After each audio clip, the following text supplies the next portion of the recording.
अभी बोली, जाओ पहले दरवाजा बंद करके आओ, तब हम करेंगे, नहीं तो कोई आ जाएगा। आज मैं एक रोमांटिक कहानी लेकर आया हूं, जिसे सुनकर आपको मजा ही आ जाएगा। करीब 3 महीने पहले की बात है। मैं अपनी भाभी के यहाँ गर्मी की छुट्टियां बिताने गया था। मेरी भाभी अपने माँ के साथ रहती हैं। उनके पति यानी मेरे भाई जी, वह ज्यादातर अपने काम के सिलसिले में घर से बाहर रहते हैं। भाभी की शादी को अभी कुछ ही महीने हुए थे और उनको अभी तक वह सब नहीं मिल पाया था जो शादी के बाद सबको चाहिए होता है। इसीलिए भाभी हमेशा मुझसे फोन पर बात करती रहती हैं। भाभी और मेरे बीच एक गहरी दोस्ती भी है, इसीलिए वह मुझे अपनी सारी बातें बताती हैं और मैं भी उनसे कोई बात नहीं छुपाता। भाभी और मेरी दोस्ती उनके शादी वाली रात ही हुई थी। हुआ यह था कि जब भाभी अपने कमरे में तैयार हो रही थीं, तो मेरी माँ ने कहा कि जाओ जल्दी से अपनी भाभी को बुला लाओ, मंडप में बैठने का टाइम हो गया है। फिर मैं भाभी को बुलाने के लिए ऊपर उनके कमरे में गया। मैंने कहा, भाभी जल्दी नीचे मंडप में चलो, मुहूर्त निकल रहा है। फिर मैं वापस आने लगा। तभी मुझे भाभी के कमरे से किसी मर्द की आवाज सुनाई दी। मैंने सोचा, भाभी तो अंदर अकेली हैं, तो ये आदमी की आवाज कहां से आ रही है। मैंने सोचा शायद ये मेरा वहम होगा। फिर मैंने सोचा एक बार पता करने में क्या जाता है।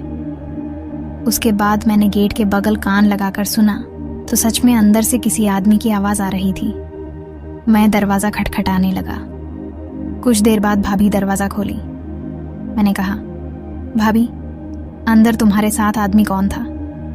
तो वो बोली, कोई तो नहीं। मैंने कहा, तुम झूठ बोल रही हो, फिर मैं मम्मी से बता दूंगा। तभी भाभी बोली, रुको श्याम, अगर तुम ये बात किसी को नहीं बताओगे तो मैं तुम्हारे साथ सब करूंगी। भाभी की बात सुनकर मैं पिघल गया और मान गया। मैंने कहा, ठीक है, मैं किसी को नहीं बताऊंगा। फिर भाभी बोली, ठीक है, मेरी शादी होने दो। मैंने कहा, ठीक है, मैं किसी को नहीं बताऊंगा, लेकिन मुझे अपना नंबर दे दो ताकि मैं तुमसे बात करता रहूंगा। भाई लोग, मेरी भाभी बहुत खूबसूरत थीं। वो किसी हीरोइन से कम नहीं थीं। मेरा शुरू से ही उनके के साथ करने का मन करता था, लेकिन मैंने यह बात कभी उनको पता नहीं चलने दी। भाभी की शादी हो गई। कुछ दिनों के बाद वो अपने घर चली गई। मैंने अगले दिन भाभी को फोन किया, और भाभी क्या कर रही हो?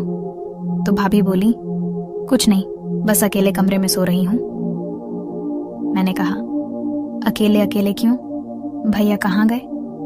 तो भाभी बोली, क्या बताऊं यार, मेरी गलत शादी हो गई। मैंने कहा, क्या भाभी, अब 2 दिन भी नहीं हुए तुम्हारी शादी को और तुम अब से पछताने लगी हो? वो बोली, वो इतने बेकार आदमी हैं कि वह सब भी ठीक से नहीं किया और अपने काम के चक्कर में बाहर चले गए। मैंने कहा, ये तो गलत किया भाई ने। कोई अपनी नई नवेली दुल्हन को इस तरह से छोड़कर थोड़े जाता है। मैंने थोड़ी देर उनसे से बातचीत की, फिर फोन रख दिया। ऐसे ही कुछ दिन बीते। एक दिन मम्मी मुझसे बोली, श्याम, कल तुम अपनी भाभी के यहाँ जाकर घूम। मैंने कहा, ठीक है मम्मी। फिर मैं बाइक लेकर भाभी के घर के लिए निकल गया।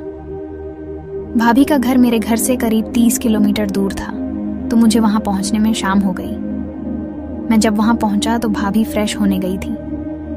थोड़ी देर बाद भाभी बाहर आई, मुझे देखकर बोली, अरे श्याम, तुम कब आए? मैंने कहा, बस अभी कुछ देर पहले।